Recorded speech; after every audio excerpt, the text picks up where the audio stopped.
បើចង់បែករឿងបញ្ចប់បងមិនខត់ពុំងាឡើយ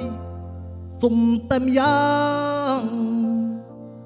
មេត្តាចង់ត្រានត្រើយកុំយកបងជាឆ្លើយជន់ឆ្លីបេះដូងភាំងក្តីជប់យកលេសមកបញ្ឈឺមិនចង់លឺមិនចង់យល់ទុកឲ្យបងស្ងប់ចិត្តផងងីមុលជាបាលភាពអំពុលស្លាកស្នាមអានុសាចាស់អូនមានថ្មីហើយដេចត្រាត្រៃនៅចងពីចៅថាក្បត់ភុំញីសាវ៉ាឲ្យស្រីក្រមចិត្តមានន័យយ៉ាងណាទៅស្រស់វោមិត្ត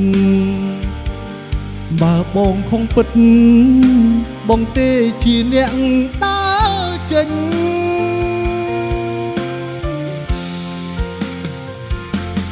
ឈប់និយាយឈប់រំលឹក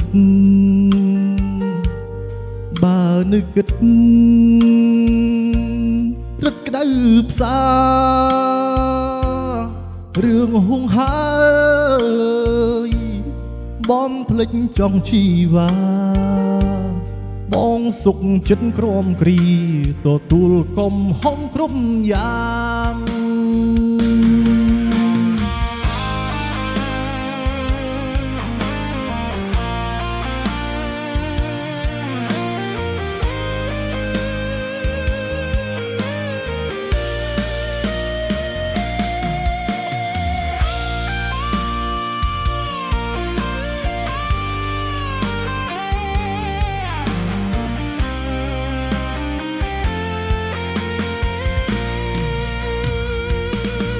អូនមានថ្មីហើ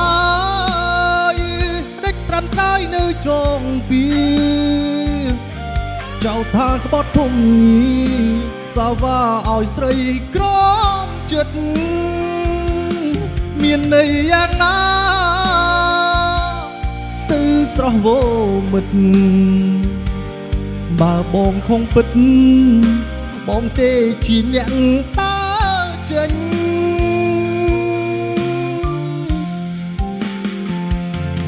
ឈប់និយាយឈប់រំលឹកបើនឹកគិតរឹតក្តៅផ្សារឿងហួងហើយបំភ្លេចចង់ជីវ៉ា